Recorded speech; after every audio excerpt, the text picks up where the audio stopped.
ఎవరి మీద తిరగబడద్దు. మనం చేయగలిగితే ఒకటే చేద్దాం, యునైటెడ్గా ఉండి న్యాయం కోసం నిలబడదాం, అన్యాయాన్ని ప్రశ్నిద్దాం. ఇదొక్కటే మనం చేయాలి. And one more thing I want to tell you, in every sector, each and every sector, Christian should be there. ప్రతి రంగంలో అజయ్ బాబు నాకు దాదాపుగా 100 సార్లు చెప్పాడు ఈ మాట, 100 సార్లు చెప్పాడు. ఏంటో తెలుసా అభి, ప్రతి రంగంలో సైన్ అథారిటీలో చేతులకి సంఖ్యలు వేసి ఉన్నప్పుడు ఎల్బీ నగర్ కోర్టుకు తీసుకెళ్తే అక్కడ దాదాపుగా 3 గంటల సేపు మేము అందరం ఉన్నాం. ఆయన కుటుంబ సభ్యులు, నేను, అడ్వకేట్స్ అందరం ఉన్నాం.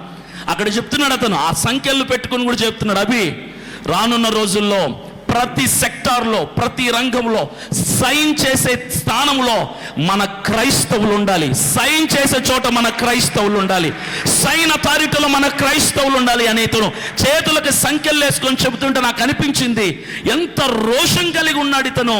ఖచ్చితంగా రానున్న రోజుల్లో దేవుడు ఇతను గొప్ప నాయకుడిగా చేయబోతున్నాడని ఆ రోజే నేను అనుకున్నాను. నిజంగా చెప్తున్నాను, we have to prove that. క్రైస్తవుడు అసమర్థుడు లాగా ఉండకూడదు. చదవండి, కష్టపడండి,